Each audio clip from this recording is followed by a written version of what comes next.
Hello to those who are with us. Thank you all for coming to our CEMS Alumni of the Year panel. The theme is Igniting Your Passions, and we are very lucky to have two Alumni of the Year recipients from 2023 with us today.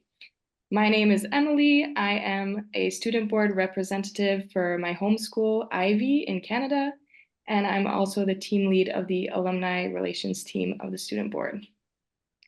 So to begin the session, we'll just go through some housekeeping rules. You should be muted on arrival, but if you'd like to ask a question, feel free to drop them in the Q&A box or raise your hand. And we can begin with the presentations of our alumni and speakers. So first we have me, Dahl, our Junior Career Alumni of the Year recipient for 2023. So me is a Danish freelance journalist who is based in Mexico City. She covers multiple topics such as politics, economics, crime, environment, and social issues, mainly in Latin America. She has also worked as a management consultant and as a policy advisor at the Danish Parliament. Me knows what it's like to move between the public and private sector, as well as working independently. So everyone, please welcome me, as well as Lawrence Gimeno Sierra, who is our Mid-Career Alumni of the Year recipient for 2023. Lawrence is the founder of the Austrian College Sports League and a CEMS alumnus. He has a background in sports management as well as entrepreneurship, and he has worked with various sports organizations and startups. Lawrence is passionate about promoting sports and physical activity among students and young people. Joining us as well is Aneta Kosinska, who will be the moderator of the session and who is also a CEMS alumna. Aneta is the Regional Engagement Co-Ambassador of the CEMS Alumni Advisory Committee and has experience in management consulting in the field of emerging technology solutions. So with that, I will pass over the session to Aneta, who will moderate the questions. Thank you, Emily. It's really great to see everyone that's joined today. We're really looking forward to this session. We have a lot of really great content to go through. We have incredible questions to ask me and Lawrence, and we're really inspired by the career paths that they've both taken that has allowed them to arrive here in this moment. And this session is all about passions, right? Igniting your passions. So igniting your passions can mean a few things. It could mean, really utilizing your strengths, really utilizing what energizes you, really utilizing what makes you happy and going after it. It is a combination of having an idea and having a strong resilience and commitment to making that idea become a reality, as well as really leaning on the people around you in order to make that happen. So, Lawrence, welcome. We're really excited to speak with you today. Hi. I would really love to know maybe a quick story or maybe not so quick of a story about how you found your passion. Was it a particular moment that led you to your passion, or how did it look like to you? I think the last time you said that I should maybe give it a start in this webinar and tell a little bit about my story. So let's try to frame this in a short story. So I was always very passionate about sports. I was always very passionate about design, and I always loved the feeling of giving other people like enjoyment or something cool or a cool experience, or showing them things that they wouldn't have experienced otherwise. And to me, it wasn't very clear how I should bring all these passions into something that I can do as a job, right? But I just knew that there's a calling out there, and I just had a feeling. I never saw myself within a construct where I would not be working with my passions. But as many, I think, young people or CEMS students or CEMS alumni even, sometimes you haven't found that yet. And for me, there was a real eureka moment when I was on my semester abroad during my bachelor studies. I was at the University of Kentucky, which I chose purposefully to experience the high level of college sports and seeing NBA level athletes going through college, going to be pro afterwards. And I thought everybody in the US is going to be crazy about college sports. And I thought everybody's crazy about basketball. But in that moment, when I was standing in that stadium, I just realized that out of the 25,000 people in that stadium, maybe 3,000 were as basketball crazy as I was. And 22,000 were just there to say, wow, this is my university playing another university. It feels like a festival. It feels like an event. It's so much fun. It connects the people. And just in that moment, it was like a light bulb that went on. And I was standing there and I was thinking, like, wow, I could actually do this. I could do a business that involves sports, that involves design, that makes nice experiences for thousands of people. And I could bring this to Austria. And this was like the first spark of that idea. And it just cleared up for me like a path. Obviously, I didn't know all the ins and outs and how I'm gonna do it and what I'm gonna do. Whoop, my light is falling. But at the end of the day, it was kind of that moment. So it was like a one moment thing where everything aligned for a short second, and I kind of saw the vision in it. That's a really great way of describing it. It really paints a picture, like you had the idea, everything cleared. It was like the idea was there, everything became white, and you're like laser focused. I'm going after this. I'm making it happen. Yes. And funny thing is, if I may, I even have a picture of that moment. That's funny. Like I just Very cool. I just realized because I'm here at my office right now, and that was actually the day. I have this on my desk for that exact same reason, and I'm gonna put some light to it. So this was me standing in the stadium, 2012 at the University of Kentucky. That was the day when we were playing. It was actually my birthday. We were playing Vanderbilt, and yeah, that was the day where it kind of like shot into my head, and it was just there. Like the idea was there. Didn't mean that I was instantly saying, okay, I'm going to devote my life to this and it's going to be my job and it's going to be my future. But it was kind of this thing where you go like, hmm, this could be something, right? And since then it just never let me go. Incredible. And so cool that you have a picture of that very moment. Yeah, it's fun. Yeah, cool. Yeah. Just realized that. Yeah. And so today, would you say that your vision has become a reality, or are you still progressing I towards it? think that the vision of like, to everybody who doesn't know, like what the ACSL does, what you see right here, that's the logo of my company.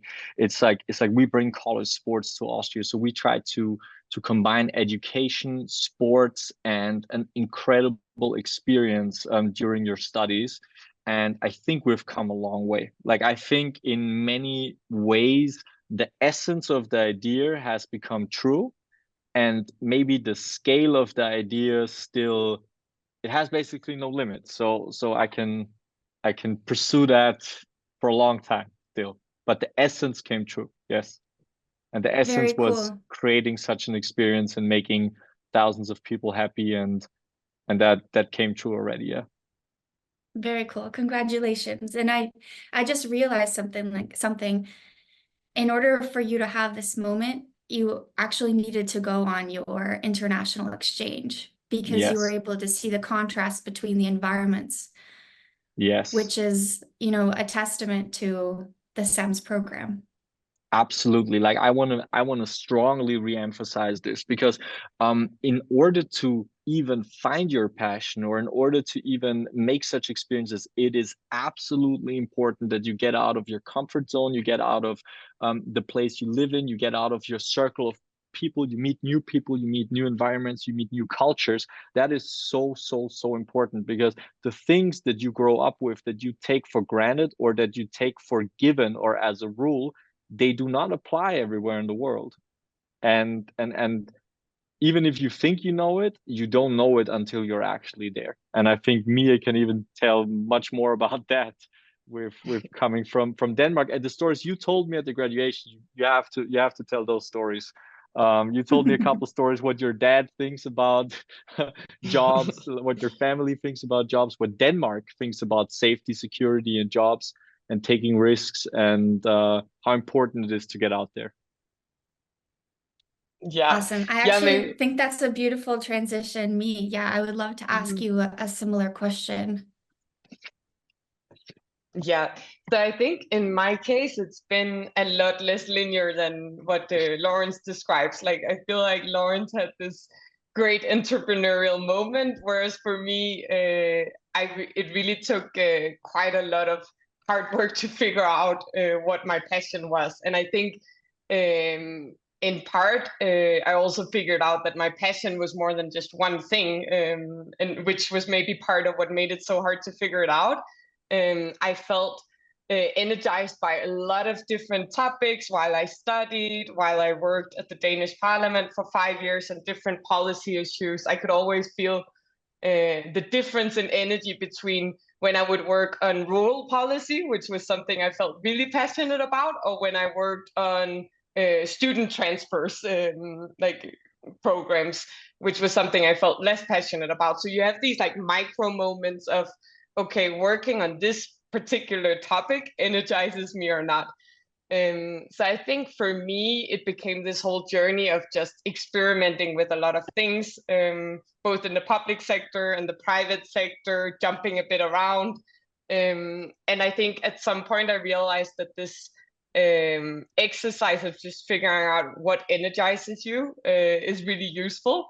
I had a CEMS mentor actually who was really helpful. And I came to him with this question of like, I feel like a highly motivated person, everything like hardworking, so on, but I'm not really sure, like when people say what's your passion or what is the thing you want to work on for the rest of your life, I'm not sure. I was like this slightly confused young student who had a lot of ambition but not sure where like to canalize all of that ambition towards.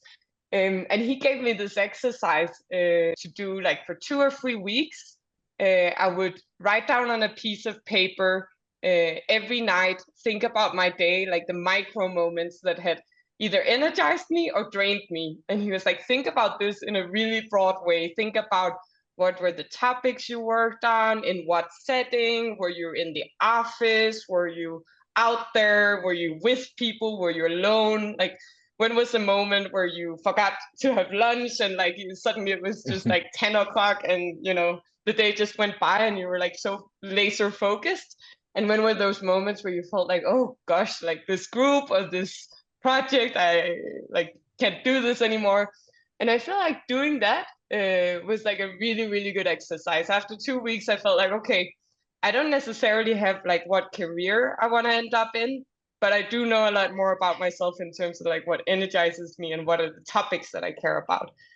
And then I think from there, I just like kept doing stuff with that. And then I guess at some point you hit the jackpot a little bit as to what Lawrence describes, right? You get some moment, maybe it's a big one, maybe it's a small validation that just takes you a step closer to the end goal. And for me, it was like one of those small but important moments that I had with journalism.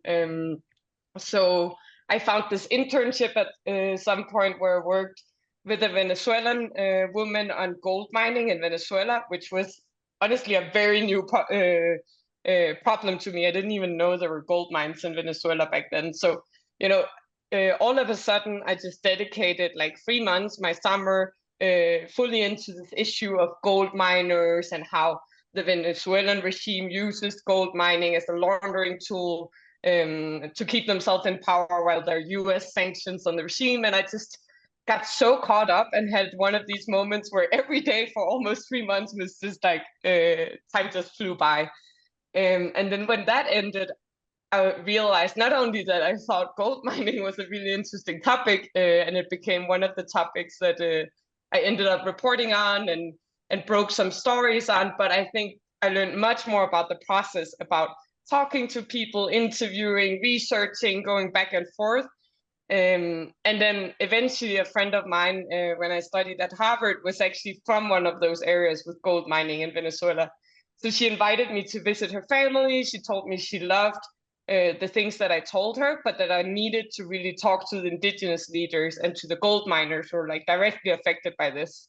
And I was just like, yes, let's go. So I went to Venezuela. Um, and I came back with so many new learnings and was a little bit back again, like, okay, I know what I feel, there's something here that I feel passionate about. I'm just not sure what to do with it. And then, in the end, I ended up writing. I did this like story for The Guardian about an indigenous leader, about gold mining. And then one thing just took another, and I started doing freelance journalism. And I realized that that was really a way for me to get to work on several passions at the same time. And that's how now I can both report on gold mining and indigenous people, but it doesn't have to be everything I do. Like yesterday, I reported on how some locals in Colombia end up supporting criminal groups, a story that we got out in The Economist yesterday, which was like this empathetic approach to what happens with crime locally in Latin America, instead of just like blaming people for all being criminals or supporting criminals, actually putting yourself in the shoes of locals. Like, why do locals end up supporting gangs in some places in Latin America? And, digging a bit deeper into that question. So I think I found, that you can experiment, and it doesn't have to be a very linear path. You can just like little by little uncover more of what your passion is. Incredible. And I feel like I just want to take a moment because you just zoomed by the fact that you got published in The Economist. This is a very big deal. It's big. Congratulations. Big deal. Congrats. Big deal, especially as a freelance journalist who, yeah, I like most like just entered into the land of freelance journalism. This is incredible. Thanks. Yeah. So it to me, it feels like how you found your passion was you let it unfold for you. You took it, like you said, one micro moment at a time. You picked up the stuff that felt good to you and the stuff that energized you, and you put down the stuff that didn't. And by doing this, you were able to become clear. It feels like you were more body led rather than making it logical. You were more like, oh, what feels good, which I think is a really good insight for everyone. And then maybe just one point to underscore like how it was really not a linear path. Remembering that because of the conversation I had with Lawrence in London, this is actually the second time I'm a freelance journalist. And not because I didn't like it the first time. I think the practicalities of life just became too difficult to deal with. Freelance journalists are not paid a lot. It's a very like precarious, unstable way of working. And the first time I threw myself into it, people thought it was a bit crazy, but it turned out to work quite well, except for the financial part.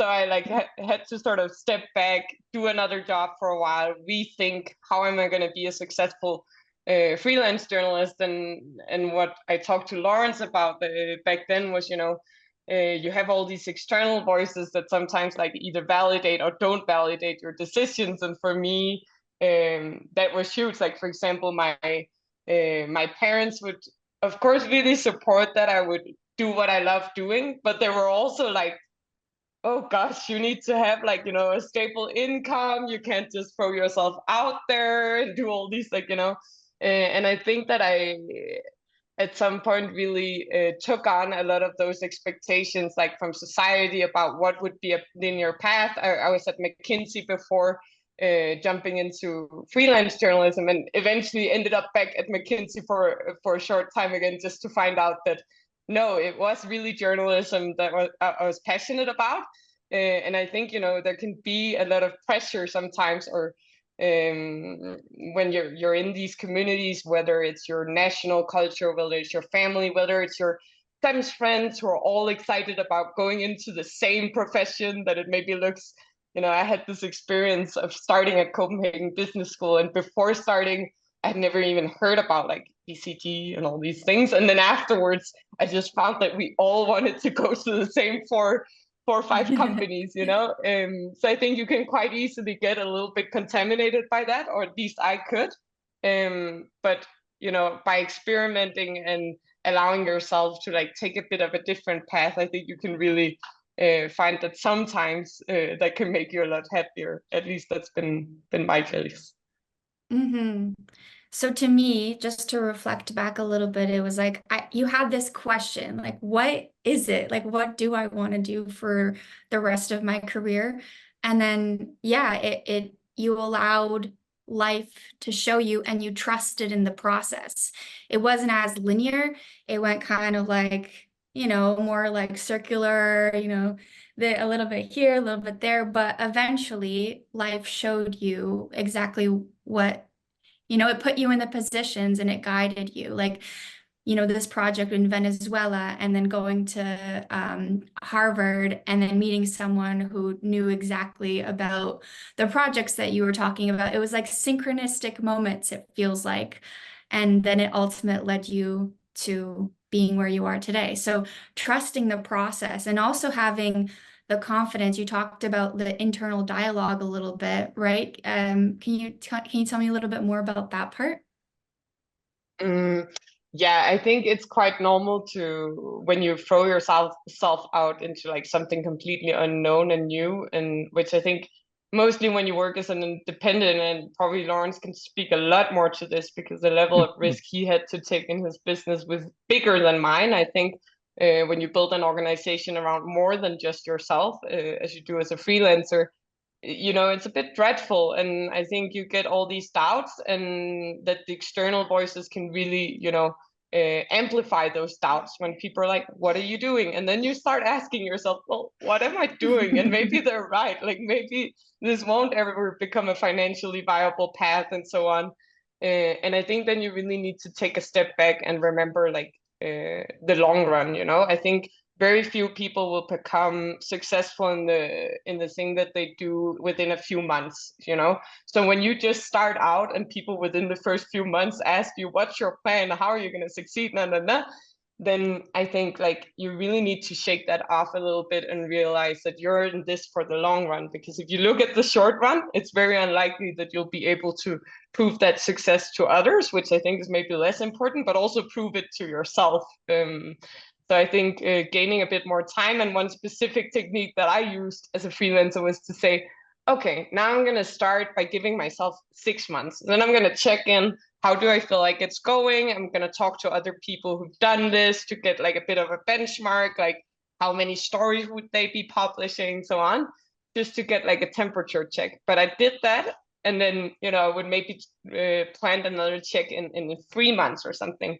But what it helped me do was to like not make that inner critical voice plus everyone else's voices stop me every single day or every single hour of my work to say, hey, is this working? Because it won't work for every single hour of every single day. So I think that helped me really, take a bit more of a long run approach. But I really want to hear Lawrence, because I think that's a whole other level of entrepreneurial spirit and risk taking.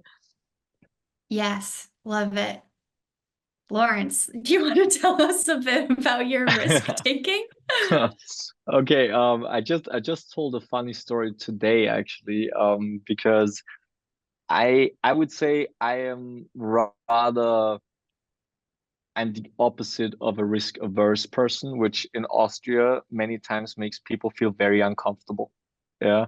And I have this thing that I even put on a t-shirt for myself. Even like I have a t-shirt which says on the front ACSL and on the back it says bet on yourself. And if that is one thing that I could tell the students who are maybe going to watch this, is to bet on yourself. Like if you like me said, I had a million people tell me from the get-go that this idea that I'm pursuing of bringing college sports to Austria is one of the dumbest things they've ever heard. And they were so-called experts. They were people who were, I don't know, leading the Basketball Association in Austria, leading the American Football Association.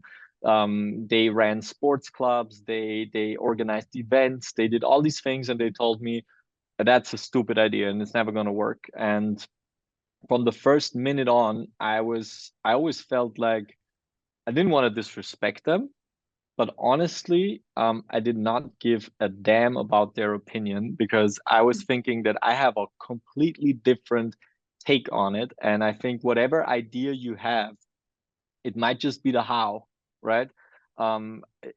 It's always hidden in like how you do things. So basically, I don't know, maybe there was a company, or probably there was, I think Microsoft even released a full touch phone before Apple released the iPhone. Why was the iPhone successful? Because it was done differently. It was basically it's the same thing, it's the same idea, but it was done differently. And there was basketball in Austria, there was some type of collegiate competitions in Austria. There was something going on, but it was not what I was envisioning. And that feeling, I just had that feeling in me, and whatever other people said, I just was of the opinion, I'm gonna find out. I'm gonna do it my way. I'm gonna try it my way, and I'm gonna find out. So never let other people or other people's opinion, even if they are experts or like so-called experts, and they have experience on that. I think it's important to listen to it and to get a feel for it, but I don't think you should let yourself be negatively influenced by it, only positively influenced by it. And yeah, in terms of taking risks, I think I've taken a lot of risk and it was wild. I had a couple wild rides. I mean, it's basically when I started it off, the first thing I did, and everything is in relation to where you are in life. So basically, when I started off the ACSL, that was the same year I started CEMS. So I started the ACSL, and I remember the first thing I had to do was to get jerseys, like basketball jerseys from the Philippines, because I wanted them to be custom sewn and really cool. And I found this Filipino guy online through, I don't know, a forum where we used to discuss basketball. And he said they sew jerseys and they do all these things. And I said, okay, great. I want to make an order. And I made an order for around $8,500. And he did not have a company bank account. He did not have any kind of like online payment solution in terms of PayPal or whatever. And he asked me for $8,500 to be sent by Western Union money transfer, where you have zero guarantees. You're basically sending cash money to the other side of the world to a private address of a guy that you know through an online forum, who sent you a couple pictures of some samples that he did of your jerseys that you wanted. And I remember that to make a Western Union transfer, you have to go to the post office in Austria. So I went to the post office and I told this guy, yo, I want to send $8,500 from my personal account to a personal account through Western Union to the Philippines. And the guy was like, are you absolutely nuts? You're never going to see the money. You're never going to see the jerseys. And yeah, then I kind of said like, yeah, but I want to do this. And I talked him into it. And I talked him into it. I just said like, this is the service you provide. Please, I would like to use that service. And he called me dumb 1,000 times. And it wasn't easy because the max amount that I could send was $1,600 per session per day. So I had to go there like 5 days in a row and do this torture 5 times in a row, go through like the whole form and fill out everything and send money to the Philippines. And every day he would tell me, please don't pull up tomorrow. Yeah, just stop sending money to the Philippines and see if you get anything. And in the end, we sent all the money. He called me dumb in 1,000 ways. And yeah, 6 weeks later, the jerseys were delivered. And I put on a jersey and I went into that post office and I said like, yo, it worked out. So no worries, right? That was like the first, I think, crazy thing I did where other people, these are stories that in Austria you keep to yourself, because if you talk about it too much, and people, they just think you're lunatic. And that was at the time, that was like my biggest risk. The next step would be when I found it. Could I just Yeah. did he end up buying one of the jerseys from you? I would have The gifted post it to office him. guy. Yeah, Yeah. I wanted to give him one, and he was saying basically, nah, man, I can't take it because it's, I don't know, it's not according to the compliance rule of the post office, whatever. But I had one extra jersey ordered for him because I thought it was funny. But in the end, yeah, I think he was kind of hoping that it wouldn't work out, so that he could prove his point. But yeah, that's sometimes it would have been romantic, but yeah, but it worked out. And the next step was definitely founding a company. So when I finished CEMS, I founded a company, and I took on a loan also at the bank, and we had our first employees. And like me said, at the point where it's not just you and it's other people who are involved, and there are other people who are employed that you take care of and you're responsible for, it gets really, really tough. Yeah, it gets really tough. It gets exciting. I can tell you, like, and it was hard. And the first year of my entrepreneurship, we went 90K in the hole. So basically, we had yeah, we lost 90K. I basically invested all my money I had, all the money we did beforehand for our events and everything, and it was just poof and gone. And that was definitely very tough. And last year, I was in an absolute cash flow hole. I was basically 100,000 euros short, and I was discussing about a sponsoring, and I was negotiating that sponsoring, and I was absolutely financially on the edge. And I went hard in the negotiation, and even some people in my office were like, "Yo, man, just take what you can get, and let's get out of this hole." And I was like, "Yo, I can tell you that there's more in it," and we got more out of it. Signed a deal for 350K that year, and yeah, got us out of it. But I would say there are a lot of pressurized situations, especially if you build an organization. Now we have 15 employees, and that's a payroll of around 44,000 a month, and it does get intense. Yeah. Wow. Oh my goodness. So Yeah. two things that Mia and Lawrence, you both played with is time, right? You're going to give yourself more time, whether or not people around you are saying, this is dumb, go get go get a normal job, or, you know, like, what are you thinking? It's like, no, I'm going to give myself time because I know that the pieces will fall in place. And then also with Lawrence, with you, it's like people might doubt you, people might doubt the vision, but they're operating from their thoughts and their beliefs, and that Yes. has nothing to do with you. So you're Nothing. just going to move past it. You're going to take on the positive, but you're going to stay focused on your vision, which I think is really, really admirable. We do have one question coming up, so I'm just going to ask it. This question comes from Anna Goro, and she said that this question is for both speakers. On the days or weeks where you feel less motivated to push your limits and work hard, do you recommend to push even more or practice self-compassion and take a break? How can you find the distinction between when it's time to slow down and when it's time not to give up? Thank you. Me, how you think about that? Yeah, no, I think that's a really good question, and maybe one that I definitely struggled with several times. I think I've definitely had lows. You can definitely work on something that you feel passionate about and still feel down and unmotivated some days. And I think part of the journey is also all the setbacks that you like that are just like inherent to starting something new. For me, like as a freelancer, in the very beginning, you'll just like wake up and send pitches, we call it, like, you know, you make these short blurbs of text to editors outlining what the story will look like, who you're going to interview, blah blah blah.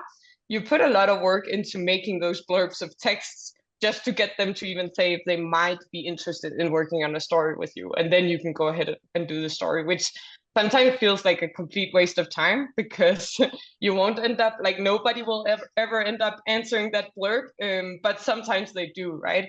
So I think there can be days or week where you just send out stuff and you have no idea whether people don't answer you because you suck or because the story sucks or because something else. But you, like, how would you know, right? The editor could be busy, maybe they're on a trip, and they actually end up answering you like 3 weeks later. But that day or that week where you just like do a lot of hard work and get no answers, it, like, I think it can easily get you down a bit.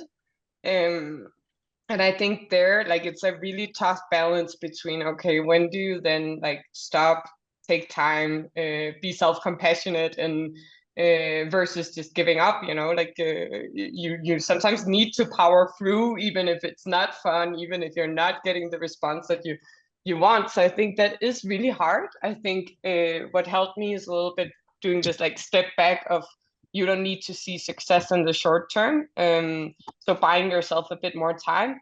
I also think you can be like self-compassionate while like not giving up, you know. It's fine to slow down sometimes, and it's fine to say, okay, what is it about this situation that really like drains me from energy, and then try to tackle that and tackle that uncertainty, and then talk to people about like, how do you deal with that? Like, how do you deal with not getting answers to your pitches, or how do you deal with feeling stressed by the amount of work, or whatever you identify like the problem is, and then try to focus in on that instead of just painting, you know. I think it's very easy to make one situation or one frustration everything sucks kind of mentality, you know. So I think getting out of that, identifying what's the problem, has really helped me. And then also be kind to yourself by taking this like step back, look at the long run, because no one will hardly ever be successful every single day. And also, you know, no one will hardly ever feel motivated every single day. I think it can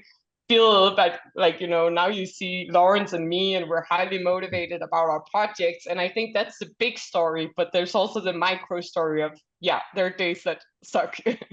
Yeah. And then you do need to be a bit like self-compassionate. I think that's a really good question, Anna.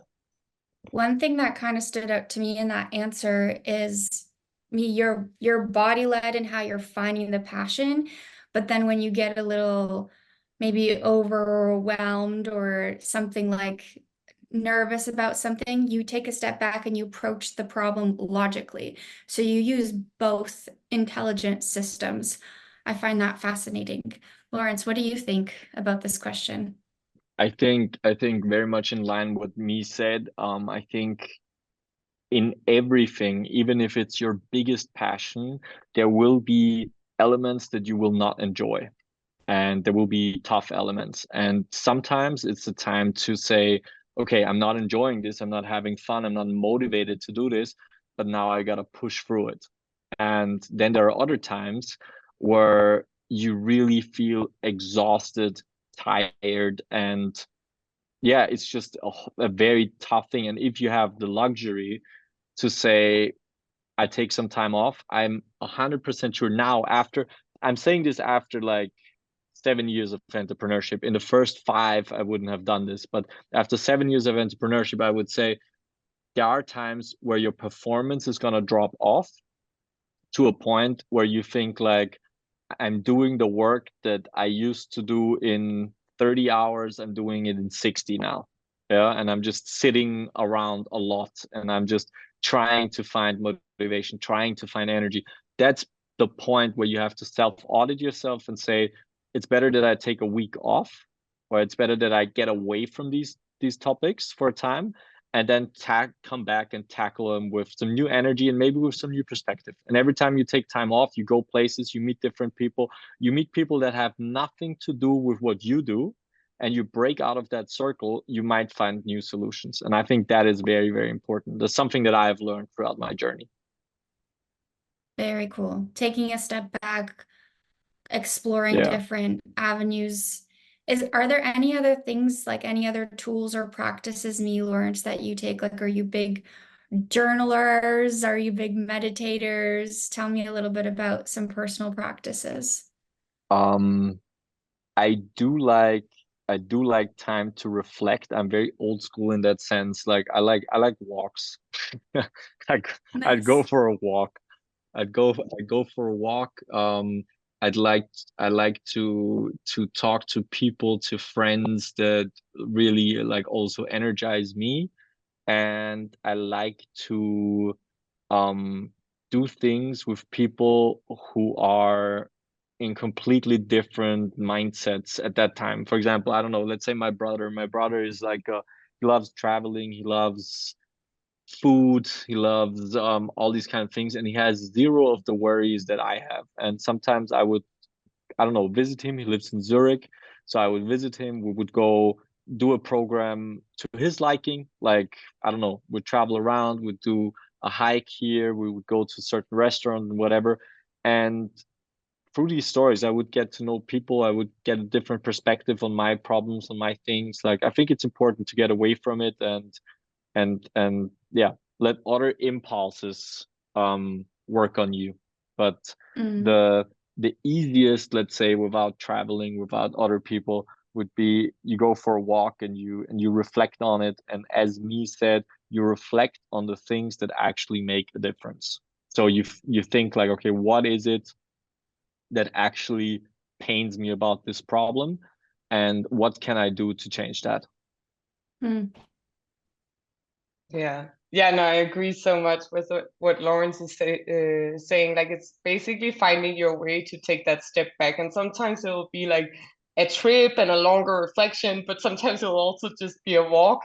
And I think like setting certain limits of what is it that you really need in your daily life to be happy, right? And I think for me, both when I worked like as a management consultant, which was like a lot of work hours, but also as a freelance journalist, which is, you know, often a lot more flexible, but no less like hard.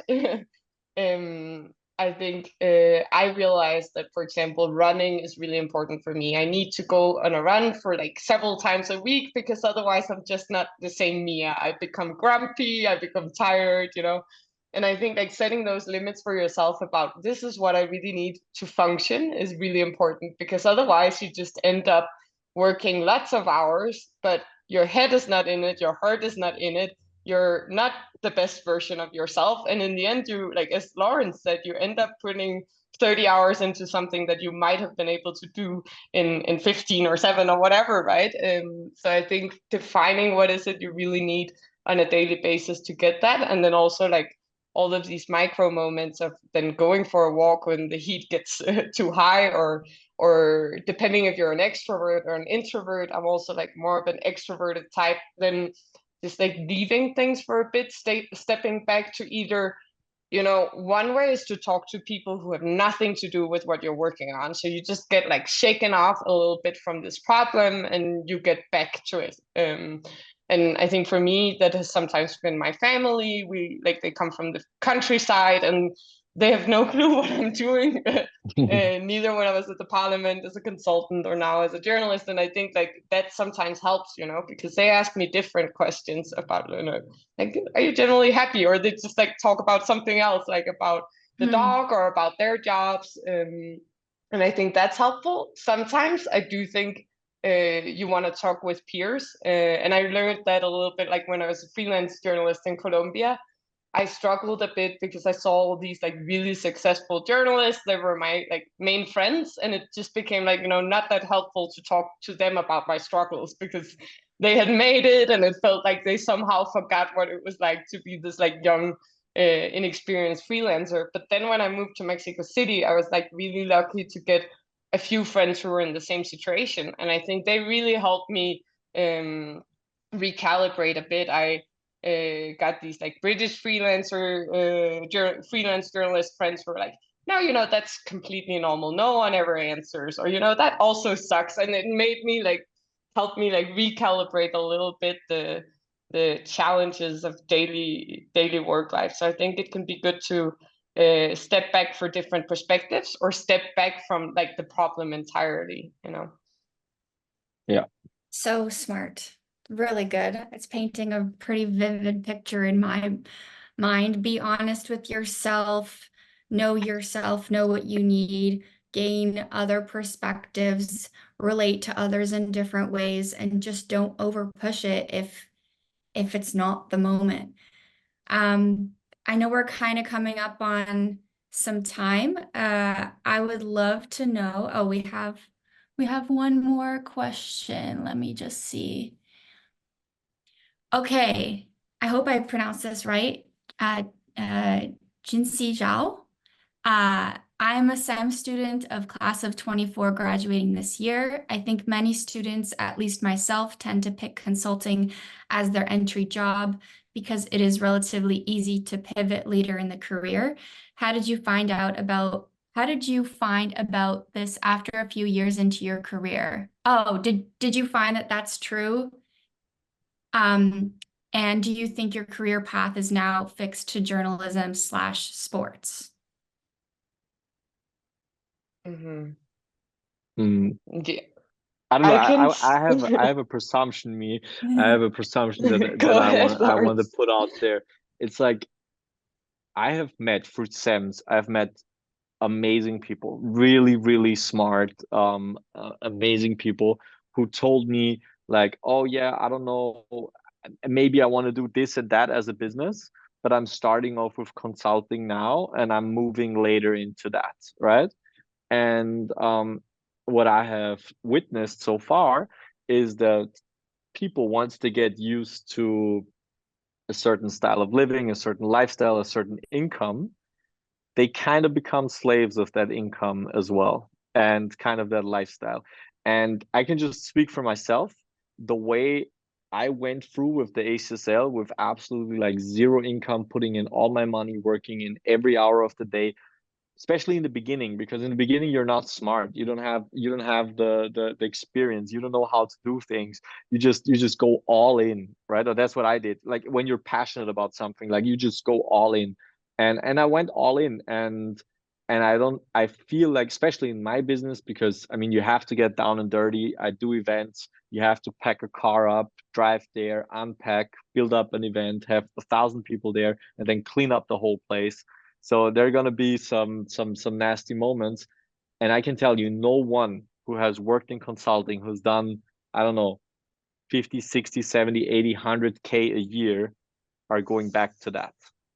So it always depends on the business that you're doing. But but I just have a feeling that if people are in their career 5, 6, 7 years in, always depends on what you want to do then as an entrepreneur. But if you want to do something that's as hand-on as what I do, I haven't seen anybody get back to that. But me was working for McKinsey, and now she's a freelance journalism, so So she knows maybe better, I'm you the know. one example. Yeah. Yeah, no, I think this is a really great question. And I think it definitely resonates with me, like this idea that as a business student, management consulting just ends up feeling like this very obvious, easy choice. It's like framed as this like safe way to success. You get a good income, it's prestigious, checks on all fronts. And I think it's like consulting companies are really good at selling themselves, right? So I think it can often become a bit of a self-fulfilling prophecy where you go into it, you learn a lot, you become successful, and then that becomes the way. And for me, it's definitely been true that I learned a lot as a consultant, but was it the only way? Definitely not, And I think like just again stepping back, looking at the big picture, I honestly also learned a lot during my 5 years at the parliament. It might not have been like in this like a big four speed where you just learn like a ton of tools in a really short time, get exposure to a million industries and clients and so on, but you learn something different about like how public sector works, how about politics work, how you need to like mobilize different stakeholders and so on. And same for like freelancing. And I think like that's what Lawrence spoke to a bit, like how do you run a business, and how do you work on your own when there's no big HR or data analytics department and so on to like figure out all the daily struggles of life, because that's what you wouldn't learn in consulting, right? Those are like big firms where everything is institutionalized and fixed for you in order to be highly productive. So you learn some things about how to work in that environment that can translate to other environments, but it certainly cannot translate to all environments. And there's certainly also things that you don't learn. So I think it's maybe more about questioning what is it that I need right now, and what is it that energizes me, coming back to that a little bit. And I think like one thing that I would say is right about that career choice is that if you don't know what to do, then it can be a good way of understanding different industries. I found that Again, not the only way of doing that, and I think it's often framed as that. And sometimes I think, especially if you already know what you want to do, then I think it's important not to suffer from this pressure of like, what is the path that like the majority of people take, which like in a CEMS environment can easily become a management consultant. Because if you already know what you're doing, I feel like you're just either postponing it, you're maybe like reacting towards being a bit afraid of throwing yourself out there. And I think then it becomes for the wrong reasons. So I think like digging a bit deeper into why do I want to do that, this is quite important. And then I guess there was a part about like, do you think your career path is now fixed? For me, I would say certainly not. I love doing journalism, but you know, I can also see a lot of the things that I do in my daily life that gives me energy could be translated to other contexts. So I think I'm constantly in this like open process of, okay, I know what issues that I really like working on, but there can be a lot of different ways of doing that. So I think keeping that openness is, you know, not a bad thing, I think. Beautiful. What a great way to answer the question. Lawrence, do you have any other anything else you want to add to that? Yeah, I want to know if I'm your career is sorry. fixed You in already, sports, Lawrence. yeah. If my Are you career is fixed in fixed in sports? sports, I don't know. Like, I mean, sports, in terms of my business, sports is our vehicle. So sports is the medium that we use to create an amazing study experience, bring people together and connect people. I love sports, and I love having such a positive influence on the lives of so many students. And I think that is definitely something, like having that positive influence, making lives better. That is definitely something that I want to do for the rest of my life. And if sports will be the medium for it, or if that will ever change, I don't know yet, but I really enjoy it right now. And it's really fun. And I definitely also want to give some space to my design skills. Like in my like, let's say for the ACSL, I've done like all the logos, the merchandise, the jerseys, all that kind of stuff. And it's so fun to me. And I have a couple dreams that are still unfulfilled. And one day I want to make, I told this to my guys also the other day. I said that one day I want to make like a collection, like a fashion collection for college sportswear, and have it on, I don't know, let's say Paris Fashion Week or Milan Fashion Week or whatever, and just put it out there where every school then shows their colors, and maybe a lot of CEM schools are going to be part of it.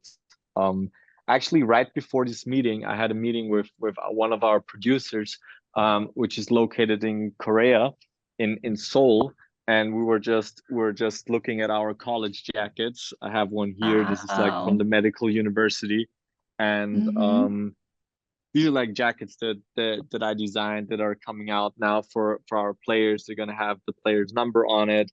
They're gonna have the sport that they play. They're gonna have like personalized messages on the inside, about that player, about what it means to play in the ACSL and to represent the university.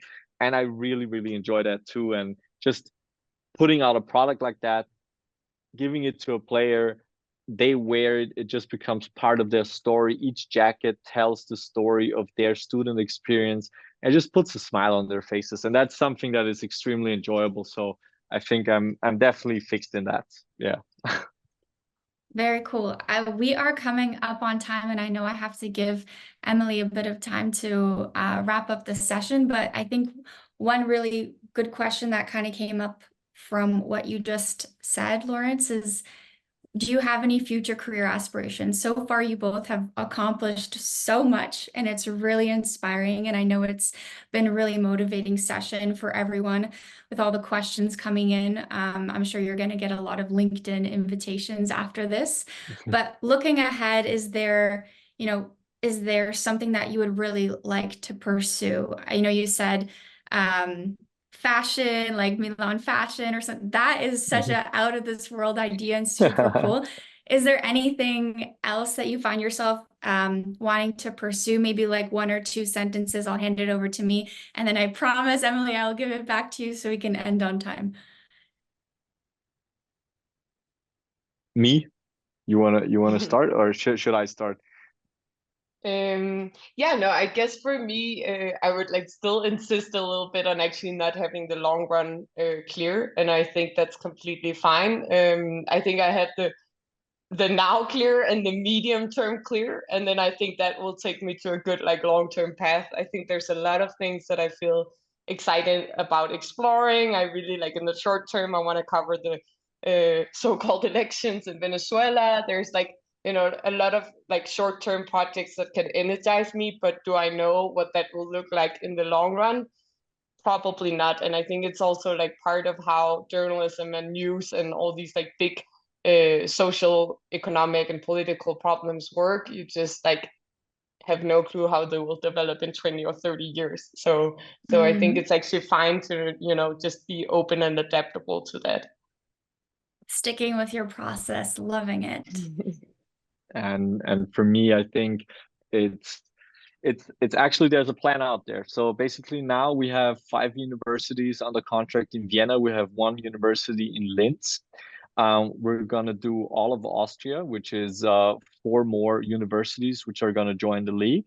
Then we're gonna do Germany and Switzerland. Then we're gonna do Italy, Spain, France, and yeah, and the Eastern European countries. And if I manage to build up like a whole European college sports league and positively influence the lives of thousands and millions of students and create like a network of the smartest and ambitious people and people who have amazing experiences and do good in this world in Europe, then yeah, then we're gonna have built something for the ages and for generations to come. Because even now, it is already something for generations to come.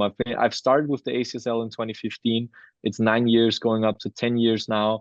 And the other day in the stadium, a couple came up who met through the ACSL, and they had their baby with them. So basically, it's an ACSL baby. It's a baby that wouldn't exist otherwise, and there are already 3 ACSL babies. I'm going to 4 weddings this year only, through that.